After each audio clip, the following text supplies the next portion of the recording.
Why are the owners of Newcastle United prioritising in locating and building world-class training facilities that could cost hundreds of millions and take about 3 to 4 years to build, instead of spending, for example, the extra 20 million or so on players like Diaby or Paqueta, or putting some of that money into expanding St James's Park with all the demand that's going on?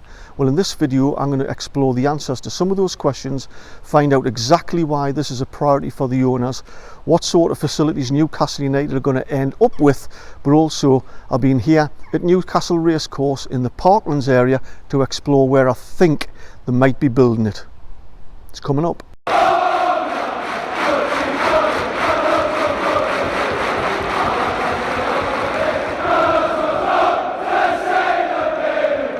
So yesterday I was actually here at Newcastle Races for Ladies' Day, so let's take a little look at that.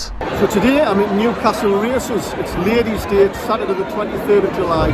First time I've ever been to Newcastle Races, first time I've ever been to a race meeting. Dead excited, blew me 20 pound already. It was a great afternoon, spent much more than I thought I was going to spend and had a great day out. So anyway, back to the footy.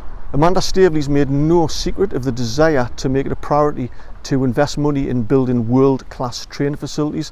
She wants, and the owners want, to see this area's crop of young talented footballers to come to a central elite academy, but training facilities that also is a centralised area for the first team, the women's football team, the academy and all the subsidiary buildings that go with it, with the science and the medical side of things, but also to have luxury accommodation that's going to have 40, possibly 50 rooms.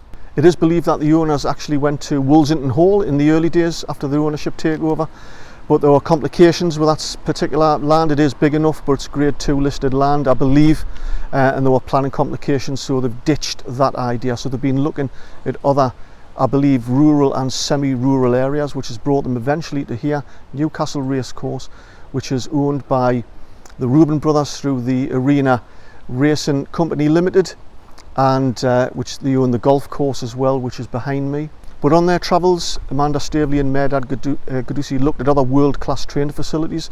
They went to Man City's Etihad campus, they went to Seagrove, the world-class facilities at Leicester, plus 1 or 2 others. And Amanda Staveley has made it no secret of her desire to have Newcastle United with the world-class training facilities that is on a par or even better than those that she's already seen. And she said this: just talk to them and see their training facilities to see what we can do. There's no point having fantastic players if there's nowhere suitable for them to train. So that gives you an insight into why the owners want these type of training facilities, because if we're going to start bringing in world-class footballers in 3-4 years time, we need a training facility that's going to match the status of the player, give them an added incentive to join a club like Newcastle United. And Amanda Staveley has also been on record to say this: PIF have great ambition, but this is a long-term investment and things take time. To reach the top of the Premier League, you don't just need great players, you need robust, strong foundations, and we have to build them. You need a strong academy, and we want to see lots of local lads playing here, and that's huge for us. So back when the takeover first happened, Amanda did say that the goal, the long-term objective of the new owners is for Newcastle to be competing for the Premier League title in 5 to 10 years time. I've seen nothing or heard nothing that changes those particular goals. They want to build the foundations with these new training facilities to have a fantastic academy system where you can have 300-400 youths playing on these training pitches, having the best physio, coaching, tactics, everything that goes with it, with some accommodation so that the best of these youngsters can actually stay overnight on, for example, summer camps. And as I said earlier, the location of the ideal site is probably going to be rural or semi-rural, like here at Newcastle Racecourse. It needs to be near major trunk roads, near the airport. The airport's just a few miles up the road, but away from urban traffic. You don't want world-class footballers being stuck in traffic jams on the school run, but away from loads of fans who are hanging around, but also possibly somewhere that has a helipad as well. Imagine buying a world-class footballer, flying them into Newcastle Airport, jumping on a helicopter and landing them on a site like this, straight into some luxury accommodation at the training centre and straight into the hands and capable hands of all our staff, in particular Dan Ashworth, who's going to be central to this whole training camp ethos and facility. Now, just a few weeks ago, Craig Hope, the North East football correspondent for the Daily Mail, tweeted that Newcastle United owners had identified some possible locations, the favourite being here, Parklands, next to the race course. Craig Hope has either seen the drones or he's been told about them, but apparently they're very impressive. So without any further ado, let's talk a little bit more about what sort of facilities Newcastle United would build in this new training complex. If you'd like to see more videos like this and be notified the moment I release the next one, make sure you hit the subscribe button. In order to do that, we'll have a look first at Man City's Etihad campus, opened in 2014 at a cost of around 200 million, regarded as one of the best training facilities in the world. Even Lionel Messi, when he went there, said he was really impressed. And it's used for the first team, obviously, but also the women's team, elite development, and the academy players all train there, up to 400 youths. It has 16 football pitches, including junior academy pitches and elite development pitches, 3 gyms.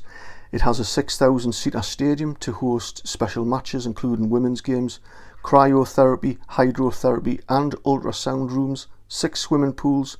The 3rd floor of the academy is used for players' bedrooms, in which there are 30 of them. It has car parks, media zones, even a 6th form college for the young lads who are going to be training there from the academy.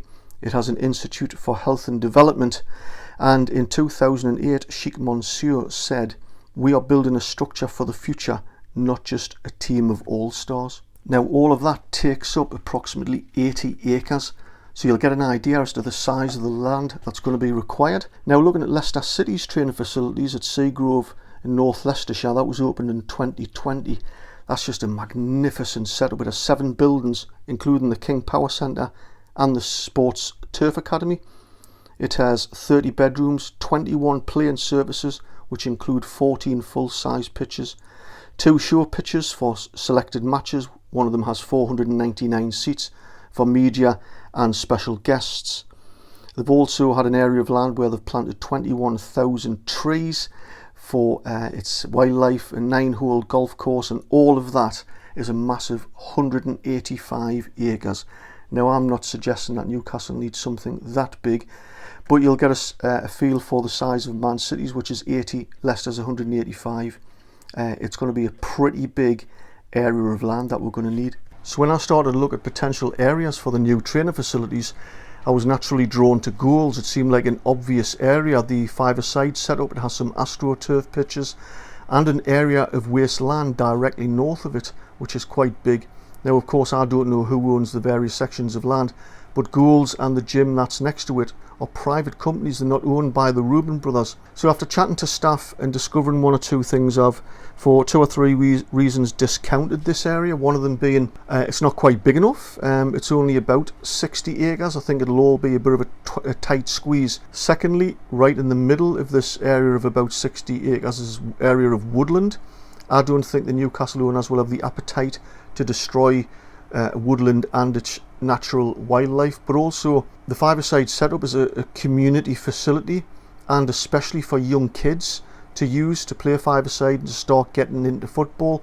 I don't think the owners will want to take that away either. This has led me to the only piece of land I can see which is big enough, and it's the golf course here at Parklands, which is owned by Arena Racing Company Limited, the Reuben brothers. You know, it's obviously their site. I've measured it. It's about 95 acres, which is perfect. That includes the driving range just over there, and I can't see anywhere else where they would build it around here. It just seems absolutely perfect to me. Unfortunately, there's going to be some faces put out if they do, but hey ho. So why are the owners of Newcastle United prioritising and searching, locating and building world-class training facilities ahead of spending more money in the transfer market, or looking to try and expand St James's Park because we've got thousands on a waiting list? If you still don't know the answer to that, you've been skipping through the video, man. Go back to the beginning, watch it again. The Saudi Arabian Public Investment Fund through its partner owners Amanda Staveley, Mehrdad Qadusi, Jamie Reuben, have been telling us from day one that their desire is to build the foundations of the club. This is a long-term project and they want to get things right from day one. They're not going to be held to ransom in the transfer market. They want to see the club bring through its young players, build slowly. Let's start pushing into Champions League places. Then, when everything's in place with new world-class training facilities, we can attract world-class players, get into the Champions League, hopefully, and then when we're in those sort of positions, we can start looking at the expansion of St James's Park. And if that's impossible by the time that comes around 4-5 years time, then they might have to look elsewhere for another stadium. Who knows? But there's certain things, big projects have got to happen first. Anyway, let me know what you think in the comments below. I'm not saying they're going to build the facilities here. This is just on the back of the Craig Hope tweet from the Daily Mail. That looks like the favourite here is at Parklands, but they are looking at other sites. That's the area of land that only seems suitable that I can find is the golf course. It's big enough, but who knows? Let me know what you think. And anyway, give us a thumbs up if you like the video. I've really enjoyed putting this video together and doing the research. And until next time, catch you later.